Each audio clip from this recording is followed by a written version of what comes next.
अस्सलाम वालेकुम, welcome back to another video. I hope से आप सब ठीक होंगे। तो ये ट्रेंडिंग से नेक डिज़ाइन है, इसको बनाना सीखते हैं। बहुत आसान तरीका आप लोगों के साथ शेयर करूंगी और पीछे से कोई बुकरम नज़र नहीं आएगी। सारी हम लोगों ने कवर करनी है। थोड़ा सा लेंथी प्रोसेस है, लेकिन आप लोगों ने इसको स्टेप बाय स्टेप फॉलो करना है। इंशाल्लाह बहुत अच्छा बनेगा। तो सबसे पहले आप लोगों ने छेंच की ऐसे फोल्ड हुई बुकरम लेनी है। टोटल बुकरम ये 12 इंच की होगी। उसको फोल्ड करेंगे ना, छेंच की रह जाएगी वन साइडेड। और 4 इंच पर हम लोग गले की चौड़ाई का निशान लगाएंगे और गले की गहराई का निशान हमने लगाना है 7 इंच पे। इसके बाद हम लोगों ने लीव का निशान लगाना है। अच्छा, यहाँ पर आप लोगों ने ये जो राउंड गले का निशान लग रहा है ना, जो आपका नॉर्मल गोल गले का साइज़ है ना, आप लोगों ने वही वाला बनाना है, ठीक है। उससे कोई भी ज़्यादा कम नहीं करना। यहाँ पे 6 इंच पर हम लोगों ने लीव का निशान लगाना है। आप चाहें तो लंबा सा भी लीव बना सकते हैं, 7 इंच पर लगा सकते हैं। यहाँ पे हमने 1.25 इंच का निशान लगाना है, ठीक है। और इस लीव को ओवल शेप में जैसे भी आप ड्रॉ करना चाहें आप कर सकते हैं। बस आप लोगों ने 1-2 दफ़ा प्रैक्टिस करनी है तो इंशाल्लाह ये परफेक्ट हो जाएगा। अब जिस तरह से आप लोगों ने गोल गले की शेप दी थी, उसी तरह से 1 इंच पर आप लोगों ने ये वाला निशान लगाना है और अच्छे से इस निशान को ना बिल्कुल उसी की शेप में आप लोगों ने बनाते जाना है। और यहाँ पे ना इसमें जो आप लोगों ने डिफरेंस रखना है वो रखना है, दोनों किनारियों को माइनस करना है और जो सेंटर में आपके पास सिर्फ फूल बच रहे हैं ना, वो वाला आप लोगों ने यहाँ पे हिसाब रखना है। मैं आप लोगों को इसकी कटिंग करते हुए दोबारा से शो करूँगी तो आप लोगों को सारी चीज़ें क्लियर हो जाएंगी इंशाल्लाह। सबसे पहले गोल गला निकाल लेंगे और नीचे से जो लीव है ना उसको भी अच्छे से कटिंग कर लेंगे। और इस लीव को कटिंग करते हुए आप अच्छे से कटिंग कर सकते हैं, मतलब ज़रूरी नहीं है जो आपने निशान लगाया उसी को फॉलो करें। तो जैसे अब अम्मी को इतना निशान वगैरह लगाने का हिसाब किताब नहीं है, तो अम्मी अपनी मर्ज़ी से ही कैंची चलाएंगी और परफेक्ट कटिंग कर लेंगी। अब ये जो हमने 1 इंच पर निशान लगाया हुआ था ना, इस निशान को हम लोगों ने अच्छे से फॉलो करते हुए कटिंग करना है। अच्छा, ये 1 इंच अगर ऊपर से है ना तो 1 इंच यहाँ साइड से होना चाहिए वक्फा, ठीक है। ये जहाँ अब हम लीव पर पहुँच गए ना तो यहाँ पर भी 1 इंच का ही होना चाहिए। तो वहाँ से कटिंग करने के बाद ना आपने फिर ऊपर से कटिंग स्टार्ट करनी है और लेस की चौड़ाई के मुताबिक आपने कटिंग करनी है। और ये कोशिश करनी है कि लेस की जो किनारी है वो आपने माइनस करनी है। जो सिर्फ फूल हैं उनकी ही चौड़ाई आपने लेनी है और उतनी चौड़ाई का ही आप लोगों ने इस बुकरम को कटिंग करके निकालना है। तो ये देखें जी, ऊपर से नीचे फिर से आगे और अच्छे से हमारी ये नोक भी बन गई। अब इसको बाद में फिर आधे इंच पर इसी तरह से कटिंग करते हैं। साइड से कटिंग करने के बाद हमारा ये लीव भी कटिंग हो गया और इस तरह से हमारा ये गला परफेक्ट कटिंग हो जाता है। यहाँ पर देखें जी, इसको अगर मैं ऐसे नीचे रखती हूँ ना तो अब हमारी ये किनारी छुप गई। आई होप कि आप लोगों को वो किनारी वाला सारा मामला समझ में आ गया होगा कि मैं क्या समझाना चाह रही थी। अच्छा जी, इस गले को आपने पेस्ट करते हुए कमीज़ को अच्छे से क्रीज लगानी है सेंटर में और उस सेंटर पे ही आप लोगों ने फोकस रखना है। और जैसे ऊपर वाले दोनों नोक्स हैं ना वो एक दूसरे के सामने आनी चाहिए और कुछ इस तरह से ना जो नीचे वाला लीव की नोक है ना वो भी बिल्कुल क्रीज के ऊपर आनी चाहिए।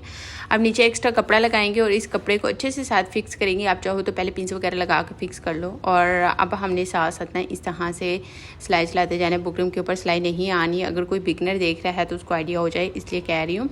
बाकी तो आप सब समझदार हैं। अब यहाँ से ना सबसे पहले आपने अंदर वाले कपड़े को कटिंग करना है। हमने सिर्फ़ और सिर्फ लीव को और गोल गले को ही सिलाई करना है। अभी तक जो हमने साइड्स पर बनाई हैं ना खिड़कियाँ वो अभी हम लोगों ने नहीं बनानी, उनको हम लोग बाद में रेडी करेंगे।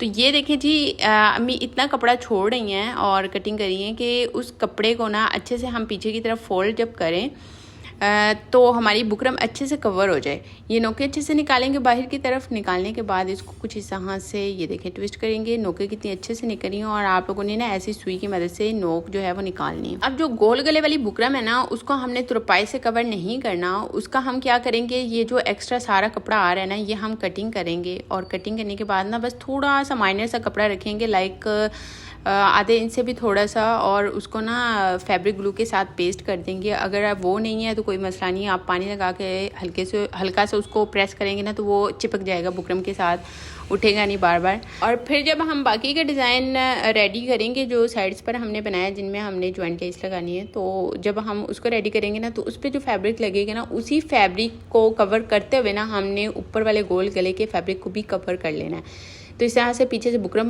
नज़र नहीं आएगी।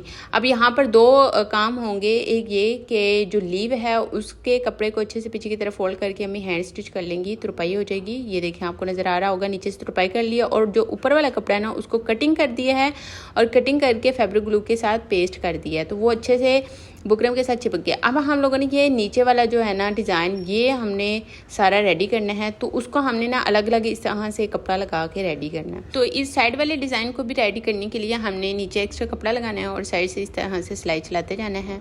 और अच्छे से जब सिलाई लग गई तो फिर कपड़े को हम लोग कटिंग करेंगे, उसको फिर बाहर की तरफ फोल्ड करके अच्छे से प्रेस करेंगे और तुरपाइयाँ कर लेंगे। तो हमारा तकरीबन 75% काम हो जाएगा। उसके बाद लेस वगैरह लगानी है और दी एंड। लेकिन आप लोगों को मैं बता रही हूँ, इस पर टाइम बहुत लगना है। अगर आप लोगों को लग रहा है ना यार ये तो बाएं हाथ का काम है और आंटी ने तो इतने मिनटों में कर लिया, क्योंकि ये 12 मिनट की वीडियो आप लोगों को लग रही होगी बड़ी जल्दी बना लिया, इस पर टाइम लगता है। ये 21 मिनट की वीडियो थी जिसको मैंने शॉर्ट करके इतना किया, बल्कि ज़्यादा ही थी, 29 मिनट की थी, अब याद नहीं है। तो ये देखो यहाँ पे ना आप लोगों ने अच्छे से कट लगाने हैं, छोटे छोटे लेस को ना सिलाई को ना कटिंग कर देना। तो बस अब एक्स्ट्रा कपड़े को कटिंग कर देंगे और बाकी के कपड़े को पीछे की तरफ हम जब फोल्ड करेंगे ना तो अच्छे से हमारी बुकरम भी छुप जाएगी और वहाँ से हमने हैंड स्टिच कर लेना है। तो हैंड स्टिच करते हुए मैं आपको थोड़ा सा पार्ट दिखाऊंगी किस तरह से आपने करना है, बाकी का फिर मैं स्किप कर दूँगी। तो आप लोग और से देख लें, यहाँ पे इसी पॉइंट को हम लोग कवर कर रहे हैं जो डिज़ाइन बना हुआ है ना साइड्स वाला, जहाँ पे जॉइंट लेस लगेगी। ठीक है, तो यहाँ तक मैं एक दफ़ा फिर से क्लियर कर देती हूँ। ये देखिए जब हम इसको ऐसे फोल्ड करेंगे ना तो आपको चीज़ें समझ में आ रही होंगी। ये वाला जो पार्ट है ना, इसे अच्छे से कपड़ा आपने बाहर की तरफ खींच के निकालना है, क्योंकि हमने अंदर सिलाई के साथ इसको पक्का किया हुआ है, तो मसला नहीं होगा जितना मर्जी आप इसको खींचें।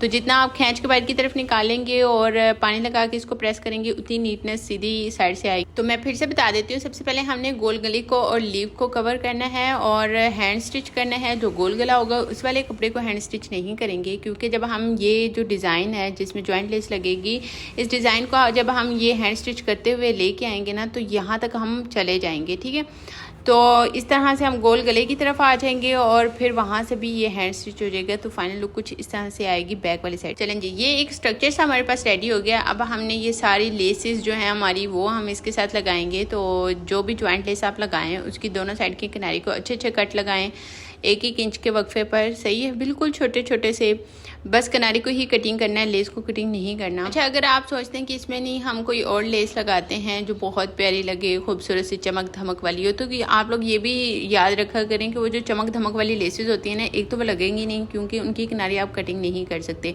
उनके थ्रेड्स निकल जाते हैं, या फिर लगाते हुए भी इतने मसले आते हैं। किसी में मोती लगे होते हैं, किसी में कोई ऐसा तिले का वर्क हुआ होता है ना कि वो एक तो चुभेगा भी, और सेकंड ये कि जब हम लोग इस तरह की लेसेस लगाते हैं ना, इनमें हमें ये टेंशन नहीं रहती कि इसका कोई थ्रेड निकलेगा। ठीक है, बड़ी आसानी से बहुत इजीली ये लग जाती है। और हमने इनकी हमेशा किनारी काट के लगाना होता है, छोटे छोटे से कट लगाने होते हैं, जिसकी वजह से ये राउंड होती जाती होती है। तो ये चीज़ें आप लोगों ने ख़ास ख्याल रखना है। बाद में ना कहिएगा कि हम तो वो लगाने लगे थे, वो ऐसे लगे वैसे लगे। तो जब भी आप कोई मटेरियल लेते हैं बाज़ार से, तो आप लोग पहले उसको खुद देखा करें कि भाई ये इस काबिल है कि इसके साथ ये वाला डिज़ाइन बनाया जा सके। क्योंकि मेरे पास बहुत सारे ऐसे केसेस आते हैं जिसमें माएँ क्या करती हैं, एक अच्छी खासी एक्सपेंसिव लेस लेके आती हूँ और हमें पता क्या कहेंगी कि इनको ना कलियों में लगा दो। भैया आप किस सोच के साथ इसको लेके आई हैं कि आपकी वो सारी लेस ज़ाया हो रही है और उसके साथ कोई किनारी नहीं है, वो दोनों साइड से एक जैसी है, तो उसको मैं कैसे लगाऊं। अभी 6-7 मंथ पहले एक मदर अपनी बेटी के कपड़े लेके आई मेरे पास, लॉन के ही, कहती हैं ये फ्रॉक्स वगैरह बनाने हैं, चाक दामन और गले पर ना लेस लगा देना। और लेस जब मैंने देखी तो वो जॉइंट लेस है, और मुझे इतना दुख हो रहा था कि मैं इस जॉइंट लेस को कैसे लगाऊं जिसकी किनारी नज़र आनी है। और फिर उनका यही कहना था कि आपने ना कपड़े के ऊपर रख के लगानी है, हमारी बच्चियों को चुभती है। तो भाई मैं उसके साथ क्या डिज़ाइनिंग करूं। फिर आप कहेंगे कि भाई है डिज़ाइनिंग ये कैसी है, प्यारी नहीं लग रही है, ऐसा तो हमने कभी देखा ही नहीं कोई डिज़ाइन, यानी कि लेस कैसे आपने रख के लगा दी। जब आपकी बच्चियों को चुभती है तो आप ना लगवाया करें। और अगर आप लोगों को लगता है कि भाई हमें कुछ चीज़ें अंडरस्टैंड नहीं है, हम किस तरह से अपने बच्चियों के लिए लें लेसेस वगैरह, हमें चीज़ों का नहीं पता, तो आप हम पे छोड़ दिया करें। ठीक है, आपके पास 2 ऑप्शन होते हैं। तो मुझे फिर हुआ कि अब मैं इसको कैसे लगाऊं, समझ नहीं आ रही। तो मैंने तो फिर अपनी ही करनी होती है, मैंने तो चीज़ को अच्छा बनाना होता है। अब ये तो मैं बर्दाश्त नहीं करूँगी कि उनकी मर्जी का बने और फिर वो कल को मुझे कहें कि ये अच्छा नहीं लग रहा। हाँ, जैसे मैंने अगर कोई चीज़ ख़रीद कर लगाई और वो अच्छी नहीं लग रही, तो वो बात तो समझ में आती है कि हमने तो अपनी थॉट से ली थी चीज़, आपको वो चीज़ पसंद आए ना आए ये तो डिपेंड करता है। तो अगर आप अपनी ही मर्ज़ी की कोई चीज़ ला के दे रहे हैं और फिर बाद में कहने ये तो ये हो गया वो हो गया, तो फिर भाई आप टाटा अल्लाह हाफिज़ बाय। मैं इतनी वो टेंशन लेती ही नहीं हूँ। अच्छा, अब मुझे समझना है कि उस जॉइंट लेस का मैं क्या करूँ, कैसे लगाऊँ। तो मैंने उसकी कलियाँ काट दी, कटिंग करके ना मैंने उसकी दो कलियाँ जोड़ दी और वो सारी लेस मैंने वहीं पे एडजस्ट कर दी। ऊपर गोल गला बनाया, छोटा सा वी बनाया, वहाँ पे डोरी लटका दी और बाजू जो है वो भी सिंपल ही रखे। मैंने कहा अब जॉइंट लेस है तो ऐसे ही सही, अब मैं क्या करूँ, इसको मैं ऐसे कपड़े के ऊपर रख के लगाऊँ तो वो फिर बोलेगी ये कैसे डिज़ाइन। अच्छा, जब उसने देखा ना तो कहती है यार क्या डिज़ाइनिंग की है तुमने, लेकिन ये मेरी बच्ची को चुभेगी। मैंने कहा बीबी तुम ना इसको नीचे लाइनिंग पहना देना, कोई इनर वगैरह कुछ भी, इसको शमीज़ें इतनी होती हैं बच्चों की सिलाई करवा के रखें ना। मैं आपकी 7-8 साल की बच्ची है उसको पहनाएं तो फिर हाँ कहती है हाँ ये भी बात सही है। मैंने कहा बाकी ना पीछे से आप ओवरलॉक करवा लेना, वो सारे थ्रेड वगैरह सारे उसमें आ जाएंगे तो आपकी बच्ची को चुभेगी नहीं। तो उसको इतनी वो अच्छी और प्यारी भी लगी। मैंने दो उसकी कलियाँ काटी, लेफ़्ट और राइट की, और फिर उसमें मैंने वो जॉइंट लेस दे दी और बाजू के आगे भी जॉइंट लेस के साथ ना एक पट्टी आगे की तरफ जोड़ दी। तो इस तरह वो डिज़ाइनिंग हुई। तो भाई इतना सोचना पड़ता है। तो थोड़ा सा आप लोग भी जब चीज़ें वगैरह लें, अगर आप लोगों को नहीं पता कि इनके साथ कैसी चीज़ें ली जाती हैं, लेसिस क्या है क्या नहीं ट्रेंड चल रहा है, अक्सर माओं को नहीं पता होता, तो आप लोग ना ख़रीदा करें। अच्छा, यहाँ तक हमारा गला बहुत ही अच्छा सा खूबसूरत सा रेडी हो गया है। और आप लोग हमेशा मेरे से पूछते हैं कि आप लोग कमीज़ वाले कपड़े के ऊपर क्यों लगाते हैं बुकरम। मैं बता के थक चुकी हूँ। मुझे पता है 10-12 फिर कमेंट्स आ जाने हैं कि हम इस बुकरम को अलग कपड़े के ऊपर लगा सकते हैं। तो मैं आपको बताना चाहती हूँ कि आप लोग नहीं लगा सकते। आप लोगों ने इसी तरह से लगाना है, क्योंकि हमने लेस इसके नीचे रख के लगानी है। और जब आप लोग ये वाली सिलाई लगाओगे ना, जो भी अम्मी लगा रही हैं, ये सिलाई आपकी बहुत नीटनेस के साथ आएगी, कोई चुनट नहीं आएगा। तो ये आप लोगों ने ख्याल रखना है। अच्छा जी, ये जो फैब्रिक हम नीचे लगा रहे हैं ना, इसको हमने अच्छे से ना फैब्रिक ग्लू के साथ पेस्ट किया है। करने के बाद अब ये हम लोग फाइनल सिलाई लगाएंगे, लेकिन वो सिलाई कहाँ पे आएगी, लेस के ऊपर आएगी। ठीक है, लेस की बिल्कुल किनारी पे आके आप लोगों ने वो लगानी है सिलाई। अब देखो वो सिलाई नज़र भी नहीं आ रही, तो हमने जो ऑलरेडी सिलाई लगाई हुई थी ना लेस के साथ, तो बस वही रह गई है। यानी कि लेस लगाते हुए जो सिलाई लगाई थी हमने, जो कपड़े के ऊपर नज़र आ रही है। तो देखें कितनी फिनिशिंग के साथ, और यहाँ से हार्ड भी है, पहना वो बिल्कुल ऐसे गर्दन के साथ अच्छा चिपक के आएगा और उठेगा नहीं, वहाँ से ख़राब नहीं लगेगा। और ये जब आप ऊपर वाली सिलाइयाँ सारी लगाओगे ना, ये जो आपको नज़र आ रही हैं, ये भी ख़राब नहीं होंगी। तो इस तरीके से ज़रूर बनाना। ये है इसकी बैक साइड। तो मिलते हैं किसी और वीडियो में, तब तक के लिए अपना ख्याल रखें। अल्लाह हाफिज़।